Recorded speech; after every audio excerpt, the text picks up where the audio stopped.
मौजूद हैं bureau of civil aviation securities के फॉर्मर एडिशनल कमिश्नर रहे और उत्तर प्रदेश के डीजीपी रहे और एयरपोर्ट्स और विमानों से उनका खासा नाता रहा है। बहुत शुक्रिया चौहान साहब हमें समय देने के लिए। आपने जब पहली बार इस घटना के बारे में आज देखा और इसके वीडियोस देखे, जिस तरह से ये क्रैश हुआ, ये आप सेफ्टी के टर्म में कितना बड़ा फेल्योर मानते हैं? ऐसा क्यों हुआ? आपको क्या लगता है एज एक्सपर्ट? और व्हाट नेक्स्ट, अब आगे क्या होना चाहिए? धन्यवाद ब्रजेश जी।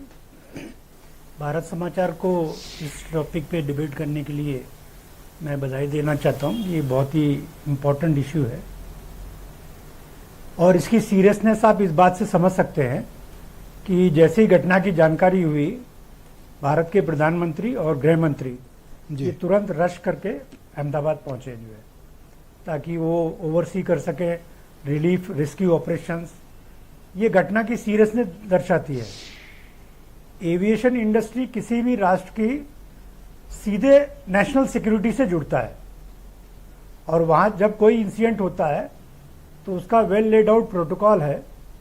अभी भारत सरकार इस पे आदेश जारी करेगी, एक टीम कंस्टिट्यूट होगी जिसमें सेफ्टी एस्पेक्ट देखते हैं और सिक्योरिटी एस्पेक्ट देखते हैं।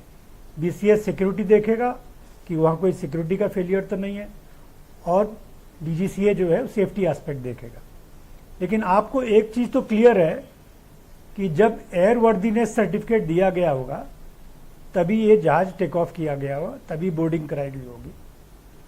और इस तरह की जो घटनाएं होती हैं इनका बहुत लॉन्ग टर्म इम्प्लीकेशन होता है। हम लोगों को पढ़ाया जाता था, पहले पैन एम एक एयरलाइंस होती थी जिसमें मोहम्मद गद्दाफी के जो है आतंकवादियों ने बॉम्ब प्लांट कर दिया था और वो फ्लाइट मिड एयर एक्सप्लोजन में नष्ट हो गई थी। तो पब्लिक ने उस फ्लाइट पर चढ़ना बंद कर दिया था और पैन एम एयरलाइन बंद हो गई और कंगाल हो गई। तो ये इंडस्ट्री का बहुत सेंसिटिव इंडस्ट्री है और इसमें इसीलिए बहुत स्ट्रिक्ट प्रोटोकॉल्स फॉलो किए जाते हैं।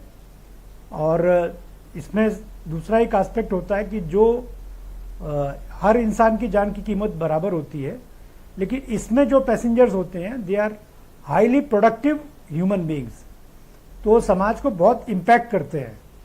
और इस फ्लाइट में आप देखेंगे कि फॉरेनर्स भी हैं, ब्रिटिश सिटीजन हैं, कैनेडियन सिटीजन हैं, पोर्तुगल हैं। तो इसके और एक गुजरात के हमारे former chief minister Vijay Rupani साहब, भारत सरकार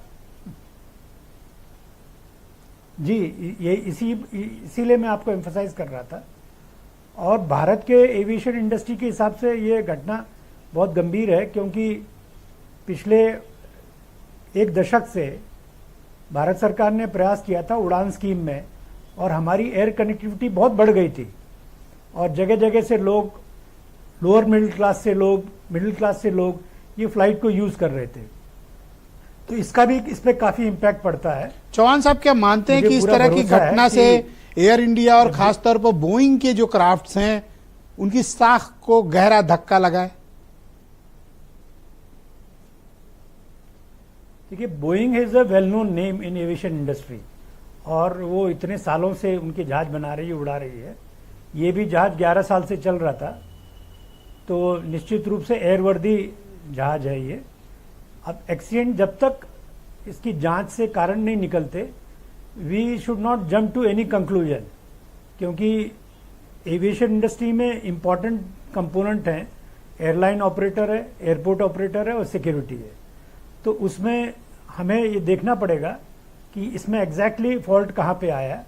अभी ब्लैक बॉक्स की स्टडी करेंगे, उससे उनको पता चलेगा क्या उस समय वाइटल्स थे। आपने जितने वीडियोस देखे, खबरें पढ़ी, लोगों के स्टेटमेंट सुने, व्हाट्स योर थॉट कि क्या हुआ होगा? What happened? इट इज मतलब कोई भी इस फील्ड में जो काम कर चुका है कभी भी इस तरह का कोई गेस नहीं करता कि क्या हुआ होगा जी, क्योंकि जो मशीन है ये बड़ी मशीन होती है और बोइंग बहुत ही मॉडर्न एयरक्राफ्ट बनाती है। सारे कंप्यूटराइज वायर्ड होते हैं, सिस्टम से चलते हैं।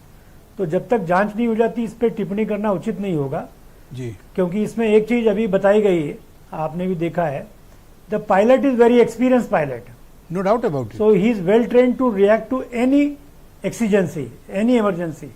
तो वो उसको टाइम नहीं मिला है, तो इसमें काफी शोध करना पड़ेगा इसमें। शुक्रिया चौहान साहब, आपने काफी इन्वेस्टिगेशन महत्वपूर्ण बिंदुओं को आपने छुआ है और इस मसले की सेंसिटिविटी को भी आपने उजागर किया है। आपका बहुत शुक्रिया, हमारे साथ प्लीज कंटिन्यू रहिएगा। मैं